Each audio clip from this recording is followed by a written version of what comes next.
Today we discuss the battle for Avdiivka, how Russians were able to take the city. I would like to say that the lack of artillery ammunition impacts every aspect of this war.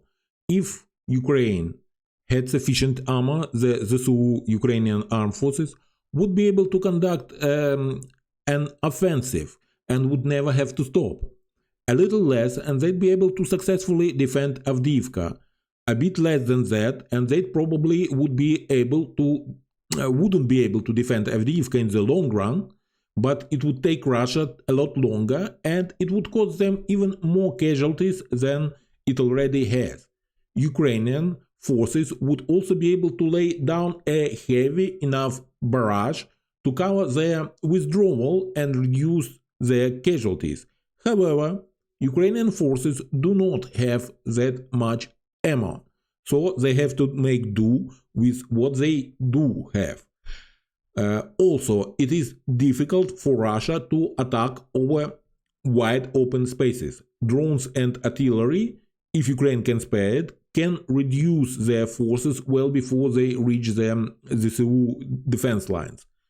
Indeed, the mass of Russian assaults is failing because the number of troops that survive just approaching Ukrainian positions is not sufficient to start digging own positions. And even when they do manage to take one or another position, they are often too few to hold this in the face of counterattack, or they are too far away but to be reinforced on time or receive a resupply on time. And these were the principal factors why Russia was unable to encircle Avdiivka for years and why did it suffer so massive losses while trying to do so.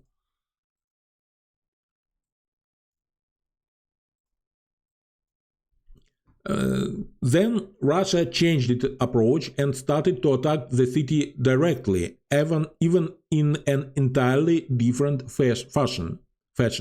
A tunnel allowed them to cross the open ground and gain a foothold in the industrial park. Here, this industrial park. They eventually gained control of the entire park, but stalled after that. They were stopped there. After taking Marinka, Russia transferred a drone unit that specialized in destroying defensive positions to Avdiivka, and they went to work on the dachas. And Russia was able then to capture the facility that treated wastewater from the coke plant. This is wastewater facility from this coke plant. So they were there. But the battle lines were stable for a couple of weeks after that.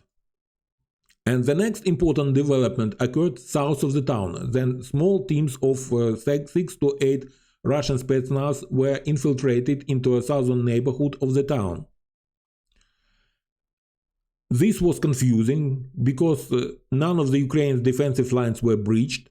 The teams were hunted down and they were destroyed, but they proved to be only a trial run because Russians have discovered a 2,000-meter long sewer pipe that provided an exit behind Ukraine's defensive line. And their next effort was a 150-man assault through the sewer. Once out of that pipe, they were somewhere there. They took the restaurant to the south and then moved to some houses in the north. They also tried to reinforce them with armored vehicles from here. But Ukrainian drones knocked them out, and without overland access, the Russians had to rely on resupply through the 2 kilometers of sewer. I think the entrance was somewhere in this industrial area, and the exit was here.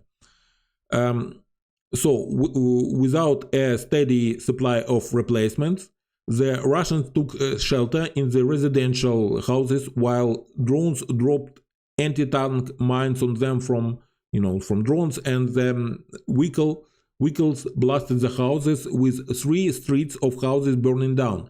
The Ukrainian forces were able to recapture the restaurant, but with Russian artillery, drones and bombs, they were unable to hold on it. And when the restaurant fell again into Russian hands, the Russians never relinquished it again. While the southern threat was contained but not eliminated, you can see that this new area was taken by Russians. There was a breakthrough in the north. Russia had been held up by attacking on the narrow front. They already had a foothold on the northern part of the Duchess and had trouble pushing south. They attacked at night, which eliminated all Ukrainian drones that lacked the thermal or low-light optics, and the Russians later claimed they were aided by cloaks that reduce their thermal signature, and something Ukraine is also producing. At about this time, two fresh battalions from the 3rd Assault Brigade assumed control over some of Avdiivka defenses. The 110th Brigade, which had defended the city for a very long time, had one mission left, and that was to coordinate with 3rd Brigade to get as many of its troops out as possible. And once they started their assault, Russian commanders kept pouring troops into the Duchess, which was a mixture of homes and streets, and Ukraine reported that Russia would launch a new assault every 20 minutes. This steady stream of troops made it difficult for Ukraine to deal with casualties and armor resupply. Drone teams tried to make up for the absence of their artillery, operating with little to no sleep, and they were unable to stop Russians, and the overwhelmed Ukrainian troops fell back over 2 kilometers into the town. Yeah, you can see here. Small teams of Russians followed them, slipping into Avdiivka. Counter-attacks by 3rd Assault Brigade captured a few of disorganized and isolated soldiers, but that was not enough. A steady stream of Russians continued, and they have found plentiful cover in all vacant homes. Here. With the Russians controlling the Duchess, the main supply route to the Ukrainian defenders located east of the wastewater plant was cut off. They were forced to withdraw towards southeast. So there are Ukrainian forces here. There was a supply route here. It was cut off, so these forces had to, to withdraw here. And having anticipated this possibility, the fields were already mined, and the Ukrainians mined the 3 lines too to slow down the Russians following behind them. With all the actions, there was a shortage of videos, likely because operators were too busy to record or too busy to upload, or they possibly became a casualty. There are reports of Ukraine pushing back Russian troops and of Ukrainian troops being cut off and having to fight their way clear as new groups of Russian troops appeared behind them.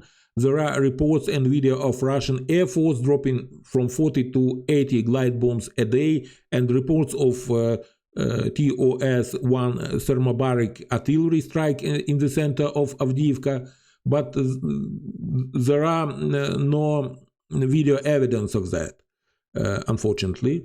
And there are also reports that air and artillery strike landed on some Russian troops as well, and given the chaotic nature of the fight and Russia's intent to push forward at all costs, this is not surprising. And only 2 battalions of the 3rd Assault Brigade were committed to the battle, and supporting them was 225th Independent Assault Battalion and the Special Forces Timur Group and the Russian Volunteer Corps.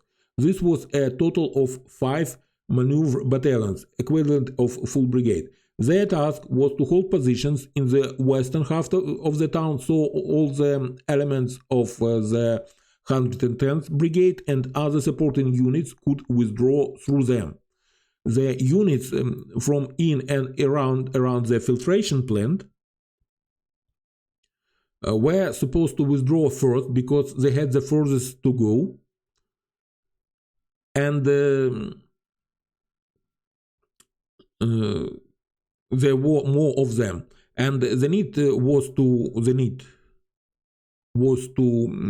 withdraw next because there were fewer of them, and if Russia advanced through the Nit and to the north, they could place the withdrawal route.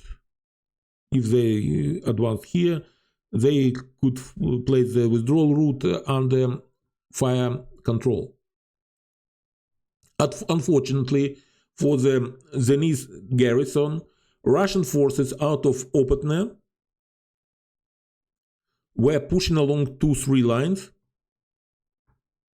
to the west of them, and to make matters worse, Russian forces from the restaurant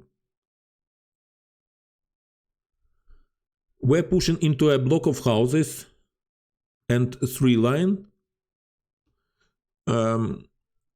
That was their own withdrawal route with cover. The gap was only 900 meters wide between two Russian forces, and they had to travel 1,500 meters to get to the cover.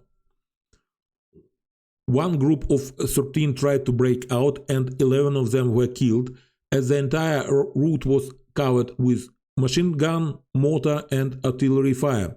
There were 6 wounded that could not walk out, and command told them they could not send a vehicle for them. The remaining soldiers had to leave them for the Russians as they made their way to freedom. Ukraine says that Russia was suffering 660 casualties a day at the peak of fighting. At this point, it is possible to determine which side controlled a specific point at a specific time, and that primarily based on video evidence, but with the withdrawal of so many Ukrainian troops from their defensive positions, many unit movements are poorly documented. The main pressure was still the pipeline of Russian manpower moving through the Duchess. Russia started the offensive with 40,000 men, but Ukraine says that they moved other units from Kupiansk and other areas to have about 50,000 men to Ukraine's 8,000 men, and that in the following street battles there, Russians might have had a local superiority of 20-1, allowing them to move through gaps in Ukraine's ad hoc defenses and simply overwhelm them. A company command post of the third assault is known to have been overrun, and other units had to fight their way back to friendly lines. Not all Ukrainian forces got out of the city. Some were killed, some were wounded or captured, but we Ukrainians don't really reveal our own losses. It is difficult enough to withdraw from the enemy at short distance, even if friendly troops support you with their fire. It is much harder when you are the last unit and you have to cross at least 1,600 meters before the next 3 line might provide some cover. Drones are patrolling, artillery is pounding the road, and the direct fire is coming at you from 180 or more degrees. We're talking about these 1,600 meters here. This is the gauntlet the last Ukrainian troops had to run when leaving the town. It would have been useful if Ukraine had plenty of artillery to suppress Russian troops, but available reports are indicated that nothing was available. Indeed, even the stocks of 120 mortar bombs brought in by the 3rd Assault Brigade were exhausted by the evening of 16th February. Mortar crews were left without a choice but to shell the Russians with smoke rounds in hope that might distract them, or at least block their vision that way. The troops evacuating the coke plant had it easier because they could quickly drive through the facility and the structures would provide them cover and concealment from anything but drones. Some have wondered why Ukraine didn't hold on such a formidable structure. The reason is its location. To the east, it was separated from Russian locations only by 50 to 150 meters. To the south, Russians were only 30 meters away, and this meant a Russian assault could reach Ukrainian defensive positions after crossing small distances. Then reinforcements and resupply could be fairly quick for any assault unit that made progress. And Russia could sustain the attack fairly easily. For Ukrainian forces, though, they had to bring their supplies, replacement, and evacuate their wounded across 2,600 meters that could be interdicted by Russian drone and artillery. It was simply too close to Russians and too far away from other Ukrainian forces. And further south, when Russia took Marinka, they continued to push west. They currently making a strong effort to take Novomikhailivka. If they advance 10-15 kilometers, they might push the Ukrainian artillery with conventional shells out of range to the railroad, and here is railroad to Volnovakha from Donetsk. A 15-20 kilometer advance might begin to threaten the sustainability of the strong point at Vuhledar. Any push that deep needs to be on a broad front, and whether Avdiivka will be part of that push, it still remains to be seen. Avdiivka is here. Thank you for your attention. Have a nice day, and Slava Ukraini!